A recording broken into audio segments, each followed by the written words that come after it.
Have you ever noticed that the moment you decide to focus on something meaningful, negativity suddenly becomes very interested in you? It's almost as if the world says, "Oh, you want to grow? Let me test you first. Stay with me till the end, because the last lessons will truly change your perspective." Especially the final two, they hold the heart of transformation. My dear friends, we live in a time where distractions are not accidents, they are industries. Negativity is not rare, it is amplified. Social media, workplace politics, family comparisons, inner self-doubt, everywhere you turn, there is noise. And yet, deep within you, there is a quiet dream, a goal, a calling, a better version of yourself waiting patiently. But why is it so hard to stay focused? Because negativity does not attack your work first, it attacks your mind. And once the mind is disturbed, focus collapses. Today, let us walk together through 7 powerful lessons. 7 steps on the inner journey of staying focused despite negativity. And I promise you, if you miss the last few lessons, you will regret it. They contain the real secret. Let's begin. There is something very interesting about the human mind. It is like the entrance gate of a grand palace. If the watchman at the gate is careless, anyone can walk in carrying flowers or carrying fire. And the palace inside does not get to choose what enters. It simply suffers the consequences. Most of us are trying to build beautiful lives, meaningful careers, peaceful relationships. But we have never trained the watchman at the gate of our mind. Once a young professional came to me and said, "I start my day with so much clarity. But by afternoon, I am anxious, distracted, and irritated. I don't know what happens." I asked him, "What happens between morning and afternoon?" He said, "Nothing special, just scrolling through social media, reading comments, checking news, listening to colleagues complain." I smiled. It was not nothing. It was everything. We underestimate how much mental garbage we consume daily. Imagine waking up and eating junk food every hour. Even if your body is strong, eventually it will feel weak. The same applies to the mind. The problem is not that negativity exists. The problem is that we allow unlimited access to it. We open our phones before we open our hearts. We check notifications before we check our intentions. We absorb opinions before we define our direction. And then we wonder why focus disappears. Focus is fragile. It requires clarity. It requires calmness. It requires mental space. But when the mind is crowded with unnecessary noise, how will clarity survive? A friend once told me, "But sir, I cannot control what people say." True. You cannot control what people say, but you can control how long it stays in your mind. If someone criticizes you for 5 minutes, but you replay it for 5 days, who extended the suffering? We did. Guarding your mental gate means developing awareness. Before allowing any thought to enter deeply, pause and ask, is this useful? Is this constructive? Is this aligned with my purpose? If it is, welcome it. If it is not, let it pass like a cloud. The mind becomes disturbed not because of one negative comment, but because we keep entertaining it. We sit with it. We analyze it. We personalize it. We give it emotional rent-free accommodation. And here is the subtle truth. Negativity often enters disguised as curiosity. We tell ourselves, "Let me just see what people are saying." We tell ourselves, "Let me just check one more video." We tell ourselves, "Let me just respond once." But just once becomes a habit. And habits shape focus. A disciplined mind does not mean a rigid mind. It means a selective mind. Selective about conversation, selective about information, selective about relationships. You see, when you protect your mental space, something beautiful happens. Your energy increases. Have you noticed that after spending time with certain people, you feel exhausted, even though you did nothing physical? That is mental drainage. And have you noticed that after spending time in silence, reading something uplifting, or speaking to someone positive, you feel lighter? That is mental nourishment. Focus thrives in nourishment, not in noise. Many people think staying focused requires superhuman strength. It does not. It requires conscious filtering. Let me give you a simple practice. Every night, reflect on three things. What did I consume today? Which conversations uplifted me? Which ones drained me? This awareness slowly strengthens the watchman at your gate. And once the watchman becomes alert, your palace becomes peaceful. Remember, negativity does not destroy focus immediately. It weakens it gradually, like slow leakage from a water tank. You don't notice it until the tank is empty. Guarding your mind is not about avoiding the world. It is about choosing how the world enters you. If you want extraordinary focus, you must practice ordinary discipline daily. Because the quality of your life tomorrow depends on what you allow into your mind today. And this is only the beginning. If this shifted something inside you, wait until we explore the next lesson, because it will completely change how you see negativity itself. There is something very liberating that happens when you realize this simple truth. Not everything people say about you is actually about you. Read that again in your heart. Not everything people say about you is actually about you. A young woman once told me, "Sir, whenever I try to do something new, people discourage me. They say I am not capable. They say I am dreaming too big. It affects me deeply." I asked her, "Tell me honestly, are these people living the life you aspire to live?" She paused. And then she smiled. You see, most negativity is projection. When someone says you can, you do it. Sometimes what they really mean is, I could do it. When someone says, be realistic, sometimes what they really mean is, I was afraid to try. When someone criticizes your growth, sometimes they are uncomfortable with their stagnation. But because we are emotional beings, we internalize everything. We assume that every opinion carries truth. We assume every comment carries authority. And that is where focus begins to shake. If 10 people appreciate you and one person criticizes you, which one does your mind replay at night? The criticism. Why? Because the ego is sensitive to threat. It wants approval. It wants validation. And the moment it senses rejection, it becomes restless. But here is the deeper understanding. Negativity often reveals more about the speaker than the subject. Imagine someone wearing red-colored glasses. Everything they see appears red. But does that mean the world is red? No. It means their lens is colored. In the same way, people see you through the lens of their experiences, insecurities, fears, and conditioning. If they have failed repeatedly, they may see risk everywhere. If they have been betrayed, they may see danger everywhere. If they have never chased big dreams, they may see ambition as foolishness.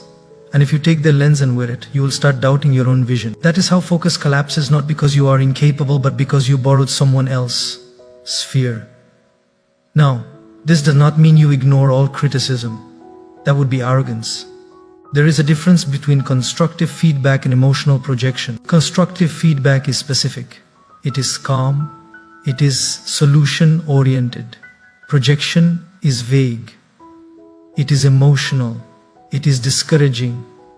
If someone says, your presentation lacked clarity in this section, maybe you can improve it this way. That is growth material. But if someone says, you're just not good enough, without guidance, that is noise. Focus grows when you learn to separate feedback from fear. There was a time in my life when I received harsh criticism. Initially, I felt hurt. I questioned myself. I wondered if I was truly capable. But then I asked myself a powerful question. Is this comment helping me grow, or is it just hurting my ego? That question saved me. If it helps you grow, embrace it. If it only hurts your ego, release it. Because if you react emotionally to every negative opinion, you will spend your life adjusting yourself to satisfy people who are not even satisfied with themselves. And here is something even more important. Sometimes the negativity does not come from others. It comes from within. Your own mind becomes your critic. You are not smart enough. You are too late. Others are ahead. You will fail. Where did these voices come from? Often from past experiences, from comparisons, from absorbed criticism. And just like external negativity, internal negativity must also be examined. Ask yourself, is this thought factual? Or is it fear speaking? Your mind can become your best friend or your worst enemy. The difference lies in awareness. If you blindly believe every negative thought, focus disappears. If you question your thoughts, clarity returns. One powerful practice is this. Whenever you hear negativity, inside or outside, respond with curiosity instead of emotion. Instead of saying, "Why are they attacking me?" ask, "What might be causing them to say this?" Instead of saying, "I am useless," ask, "What evidence do I actually have for this belief?" Curiosity weakens negativity. And when negativity loses emotional intensity, your focus regains strength. Here is the beautiful shift. The moment you stop personalizing every negative opinion, you free enormous mental energy. Energy that was previously wasted on overthinking. Energy that was previously consumed by self-doubt. Energy that was previously drained by comparison now becomes available for creation.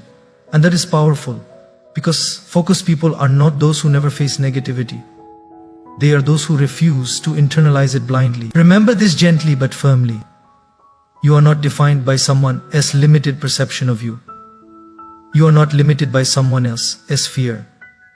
You are not obligated to shrink to fit someone else's comfort. The moment you understand that negativity is often reflection, not reality, something shifts inside. You stop reacting, you start observing, you stop absorbing, you start growing. And when that shift happens, your focus becomes steadier. And if you feel this is already powerful, wait until we move into the next lesson. Because now we are going to talk about something that makes negativity almost irrelevant. A deeply rooted purpose. Have you ever noticed how a person in love can walk through a noisy railway station and still only hear one voice? Thousands of announcements, crowds pushing, vendors shouting, trains arriving. But when the person they love calls their name, they hear it instantly. Why? Because the heart is tuned. Focus is not about removing noise. It is about tuning your heart to something stronger than the noise. And that something is purpose. Many people say, "I want to stay focused." But when I ask them, "On what?" there is silence. If your why is weak, your focus will be weak. If your goal is only to impress others, then criticism will destroy you. If your goal is only to earn validation, then rejection will paralyze you. If your goal is only money or status, then comparison will constantly distract you.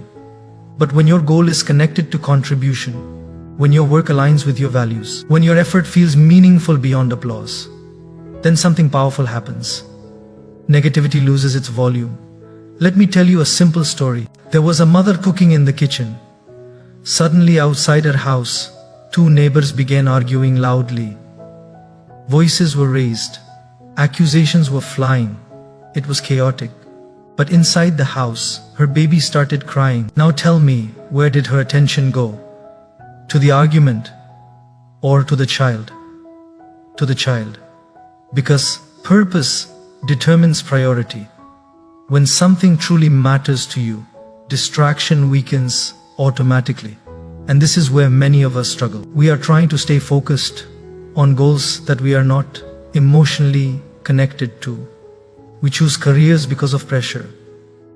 We choose paths because of comparison. We chase achievements because others are chasing them. And then when negativity appears, we feel confused and demotivated. Because deep inside, the heart is not convinced. Ask yourself honestly, why am I doing what I am doing? Is it fear? Is it approval? Is it comparison? Or is it growth? Contribution? Calling? Purpose acts like an anchor in a storm. Imagine a ship in the ocean. When the waves become aggressive, what keeps it steady?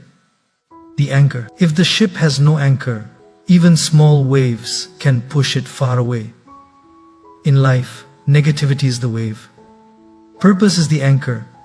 When your anchor is deep, the waves may shake you, but they cannot move you. There was a time when I faced criticism for choosing a spiritual path. People questioned my decisions. Some doubted my direction. Some even mocked.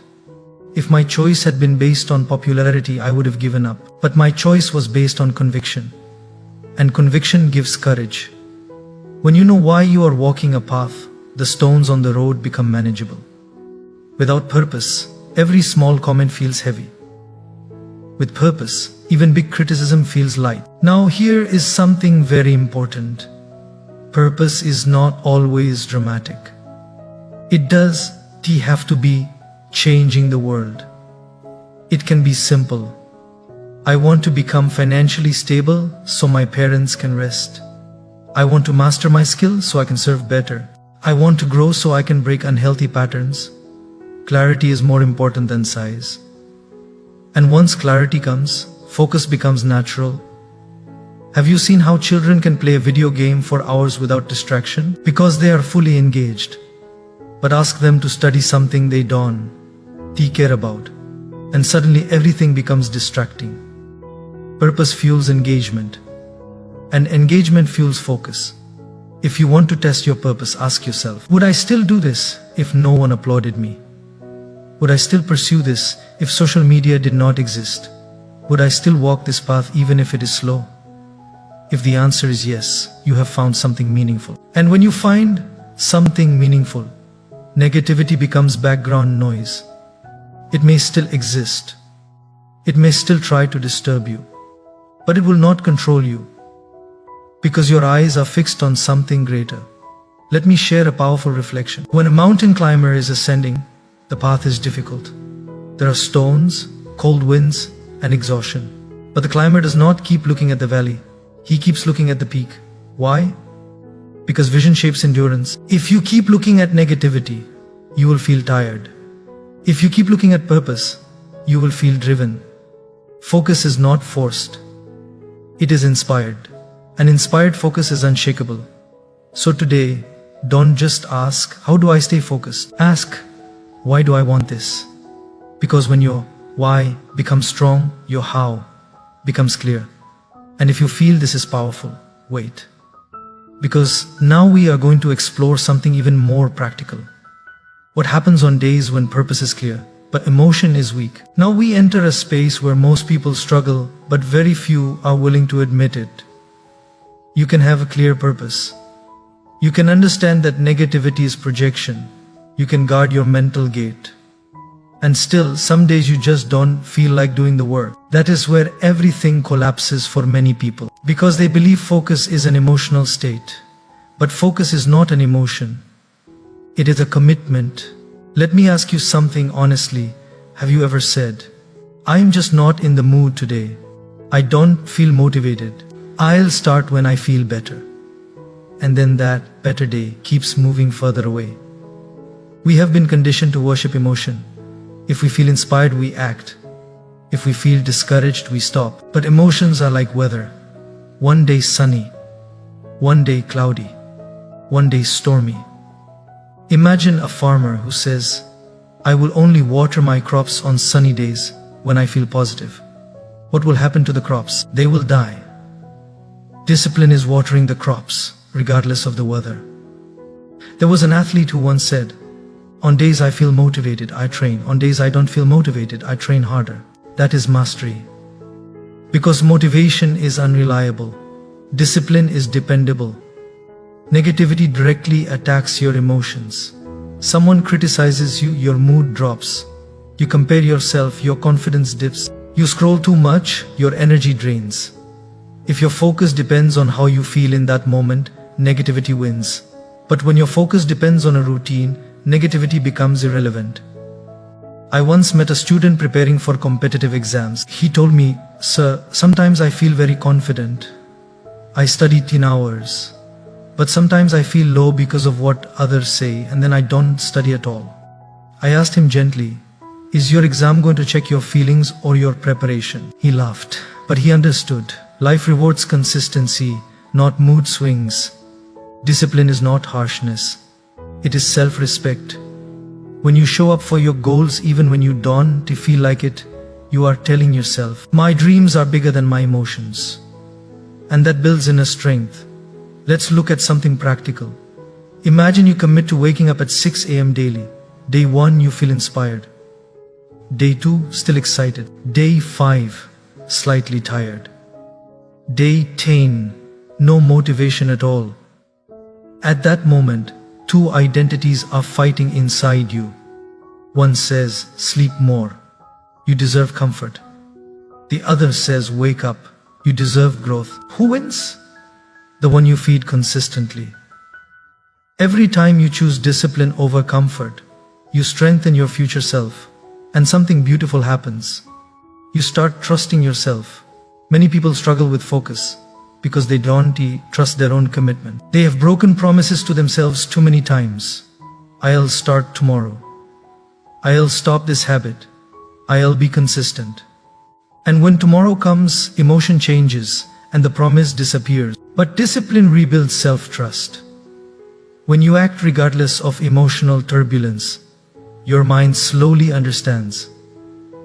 This person is serious. And when your mind respects you, it stops negotiating with you.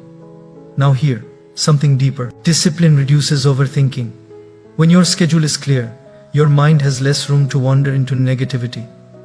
Idle time often becomes playground for doubt, but structured effort creates clarity. This does not mean you become robotic. It means you become intentional. You may not control how you feel, but you can control what you do.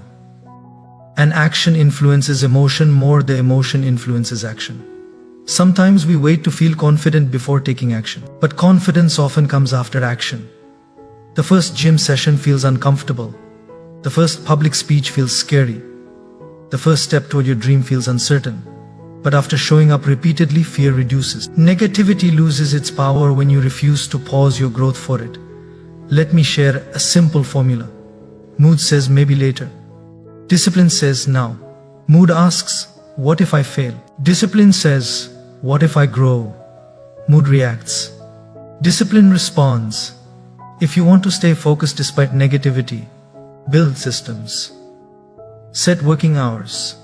Limit distractions. Create routines. Track progress. Systems protect you when emotions fluctuate. And here is a powerful reflection. On your worst days, if you can still do 50% of what you plan, you're winning. Because most people do 0% when they feel low. Focus is not about perfection. It is about persistence. The world will always try to influence your emotions. But if your discipline is stronger than external influence, you become unstoppable. And now, we move into something even more practical, something many people ignore. Because sometimes the issue is not your mindset. It is your environment. And that is where the next shift happens. The world will always have noise. There will always be opinions. There will always be criticism. There will always be moments when your energy feels low and your confidence feels fragile.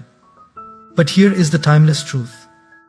When your life is rooted in something higher than public approval, nothing temporary can shake you permanently. If your worth comes from people, people can take it away. If your confidence comes from applause, silence can break you.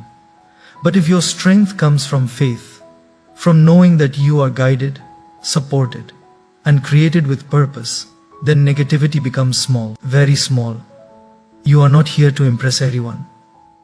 You are here to express your potential. You are not here to react to every voice. You are here to respond to your calling. Remember this deeply. God did not give you a vision so that you could abandon it at the first sign of criticism. He did not place dreams in your heart just to test your fear. He placed them there because you are capable. And when you put God first, fear naturally takes the last place. So starting today, guard your mind, choose your focus, strengthen your discipline, clarify your purpose, protect your environment, grow through every challenge, but above all, anchor yourself in faith. Because when your roots are in faith, your focus becomes fearless. And true success is not about reaching a destination faster than others. It is about walking your path consciously, courageously, and purposefully. Stay steady, stay faithful, stay focused, and remember, life as quality is determined not by the noise around you, but by the strength of the peace within you. Now go and build a life that negativity cannot shake.